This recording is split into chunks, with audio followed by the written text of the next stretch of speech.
എല്ലാവർക്കും നമസ്കാരം. മുത്തശ്ശി കഥയിൽ ഇന്ന് ചെറിയൊരു കഥ പറയാം.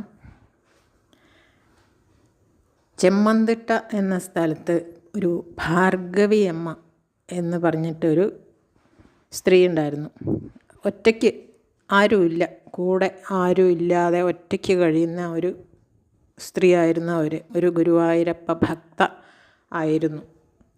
അവർക്ക് ദാരിദ്ര്യവും എല്ലാ കാര്യത്തിനും ദാരിദ്ര്യമാണ്, പിന്നെ അതിൻ്റെ കൂടെ ഒരു വയറുവേദനയും, രണ്ടും കൂടിയാണ് ഭഗവാൻ കൊടുത്തത് എന്നാണ് പറയണത്. ദാരിദ്ര്യം എന്ന് പറഞ്ഞാൽ ഭർത്താവ് ഉപേക്ഷിച്ചു പോയി.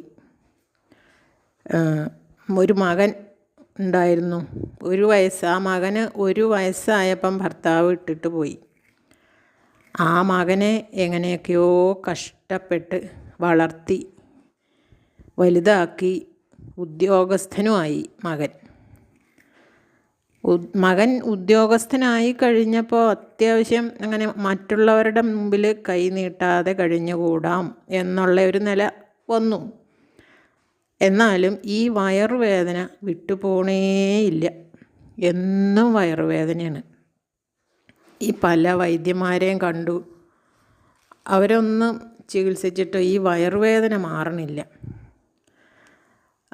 ആദ്യമൊക്കെ ഭാർഗവിയമ്മ വിചാരിച്ചിരുന്നത് ഈ ആർത്തവത്തിനോട് ബന്ധപ്പെട്ടിട്ടുള്ള വേദനയായിരിക്കും എന്നൊക്കെയാണ് വിചാരിച്ചത്. പക്ഷേ അതിൻ്റെ സമയത്തല്ലാതെയും വയറ്റിൽ വല്ലാത്ത വേദന തുടങ്ങി. എന്താ വേണ്ടേ എന്ന് നിശ്ചയില്ല.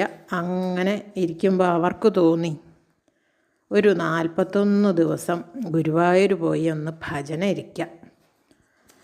ഗുരുവായൂരപ്പനല്ലാതെ വേറെ ആരുമില്ല, ഇതൊന്ന് മാറിക്കിട്ടാൻ എൻ്റെ ഗുരുവായൂരപ്പ സഹായിക്കണേ, എനിക്ക് വേറെ ആരും ആശ്രയമില്ല എന്നൊക്കെ മനസ്സിൽ വിചാരിച്ചിട്ട് അങ്ങനെ തീരുമാനിച്ചു. ആശ്രയിച്ച് എന്തെങ്കിലും സഹായം ചോദിച്ച് ചെന്നിട്ടുള്ളവരൊക്കെ കൈയൊഴിയുക ചെയ്തിട്ടുള്ളത്. അങ്ങനെ അവനവൻ്റെ ബന്ധുക്കളുമില്ല, ഭർത്താവിൻ്റെ ബന്ധുക്കളുമില്ല, ആരുമില്ല. ഏകാകിനിയായിട്ട് അങ്ങനെ ഈ വയറുവേദനയായിട്ട് കഴിഞ്ഞുകൂടുമായിരുന്നു. അങ്ങനെ ഇരിക്കുമ്പോഴാണ് എല്ലാവർക്കും തുണ ഗുരുവായൂരപ്പനുണ്ടല്ലോ എന്ന് കരുതി അവർ ഗുരുവായൂർ ഭജനമിരിക്കാം എന്ന് തീരുമാനിച്ചു.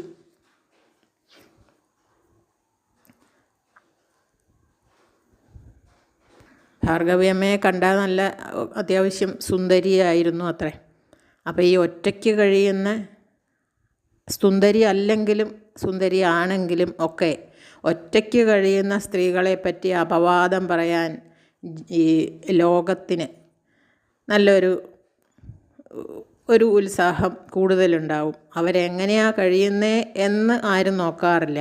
പക്ഷേ അപവാദം പറയാൻ എല്ലാവർക്കും കുറച്ച് ഉത്സാഹം കൂടുതലും ഉണ്ടാവും. ഒറ്റയ്ക്ക് കഴിയുന്നവരല്ലേ, എന്തു ആവാം എന്നൊരു വിചാരം. പക്ഷേ ഇവർ സത്യസന്ധമായിട്ട് ഗുരുവായൂരപ്പനെ മാത്രം ഭജിച്ച് ഒരു ദുർനടപടികളും ചെയ്യാതെ കഴിഞ്ഞിരുന്ന ഒരു സ്ത്രീയാണ്. അവർക്ക് ഭർത്താവ് ഇട്ടിട്ട് പോയി എന്നാണെങ്കിലും എന്നെങ്കിലും തിരിച്ചു വരും എന്നൊരു മനസ്സിൽ ഒരു ഉറപ്പുണ്ടായിരുന്നു. അങ്ങനെ അത് പ്രതീക്ഷിച്ച് ഇങ്ങനെ ഇന്ന് വരും അല്ലെങ്കിൽ നാളെ വരും എന്ന് പ്രതീക്ഷിച്ച് അങ്ങനെ കഴിഞ്ഞു. 25 കൊല്ലമായി. ഒരിക്കൽ പിതൃക്കൾക്ക് ബലിയിടാനാണ് എന്ന് പറഞ്ഞ് ഇറങ്ങിപ്പോയ ഭർത്താവാണ്. ഇന്നേക്ക് 25 കൊല്ലം കഴിഞ്ഞു, എന്നിട്ടും തിരിച്ചു വന്നിട്ടില്ല. ഇനിയിപ്പോൾ ആരെ പ്രതീക്ഷിച്ചായിരിക്കണേ എന്നൊക്കെ ഒരു ഇത് വന്നപ്പോഴാണ് ഗുരുവായൂരപ്പൻ മാത്രമേ ആശ്രയമുള്ളൂ എന്ന് തോന്നിയത്.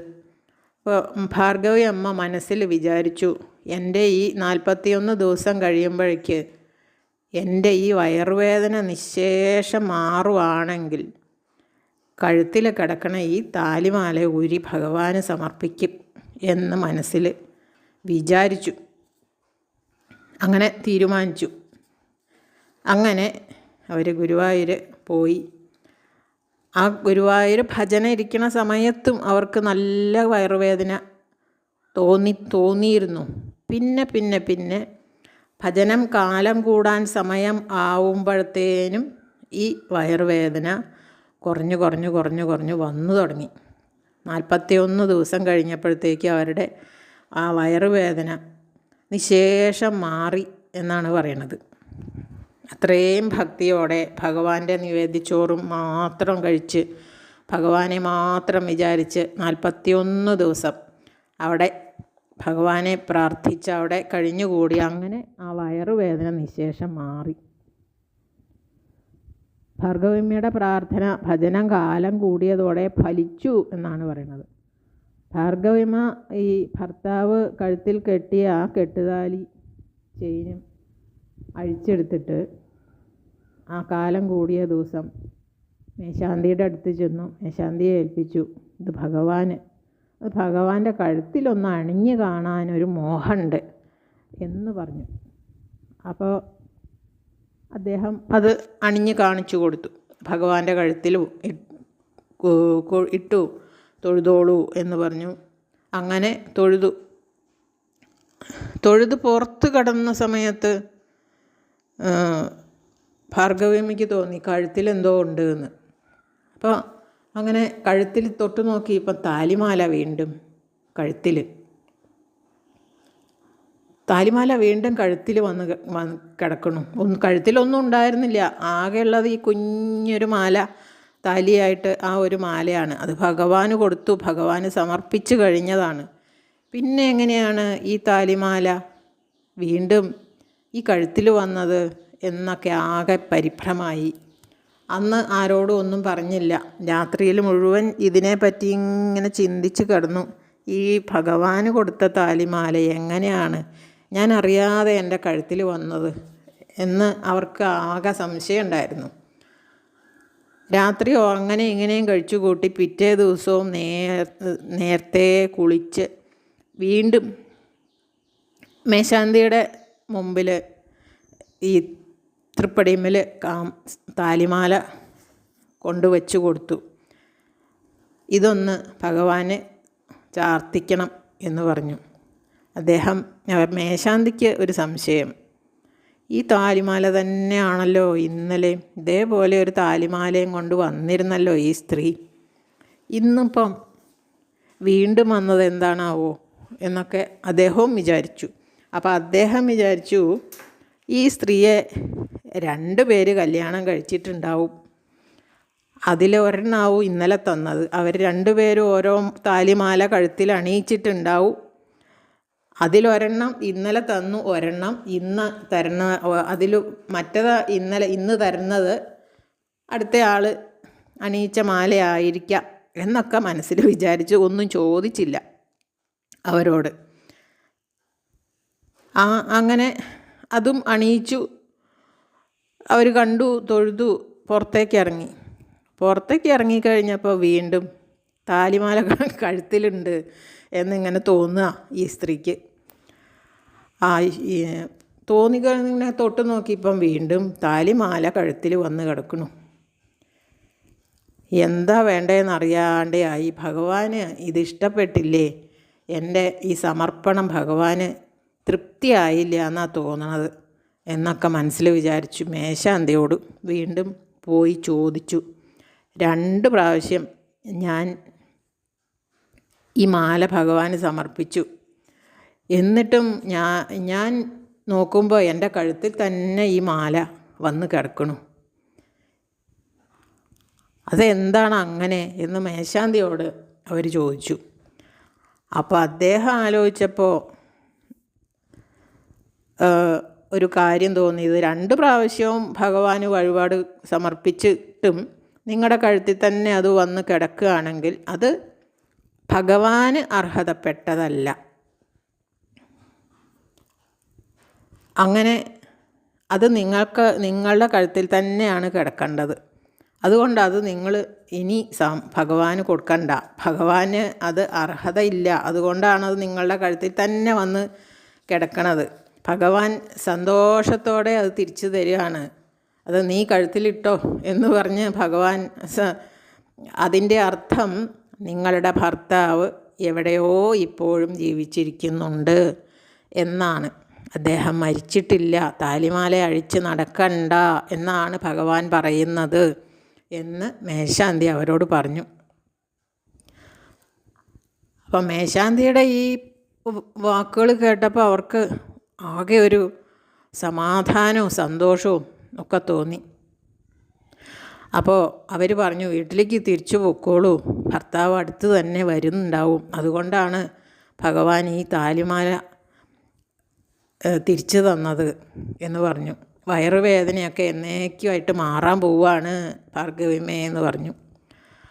അങ്ങനെ അവർ വീട്ടിലേക്ക് തിരിച്ചു പോയി.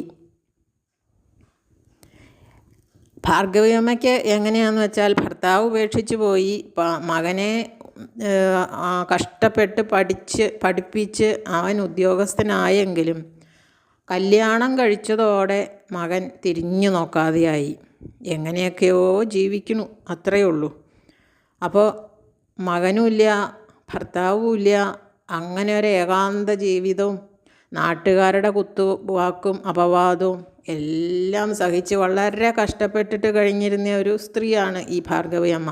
നാട്ടുകാർ പറയുന്നതിനൊന്നും ഇവർ ചെവി കൊടുക്കാറില്ല. ആരെങ്കിലും എന്തെങ്കിലും പറഞ്ഞോട്ടെ, എനിക്ക് ഭഗവാനുണ്ടല്ലോ എന്നുള്ള ഒരു വിശ്വാസത്തിൽ മാത്രമാണ് ഇവരിങ്ങനെ കഴിഞ്ഞുകൂടുന്നത്.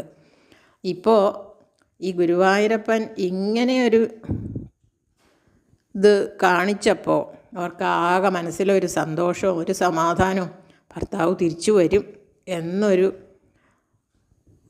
പ്രതീക്ഷ കൂടി. എന്നും അതാണ് വിചാരിക്കാറ്, എന്തെങ്കിലും തിരിച്ചു വരുന്നുണ്ടാവും എന്ന് എന്നും വിചാരിക്കും. പക്ഷേ ഇപ്പോൾ അവർക്ക് പ്രതീക്ഷ കൂടിക്കൂടി വന്നു. അങ്ങനെ ഇരിക്കുമ്പോൾ 25 വർഷം മുമ്പ് ഇറങ്ങിപ്പോയ ആ ഭർത്താവ് ഒരു ദിവസം തിരിച്ചു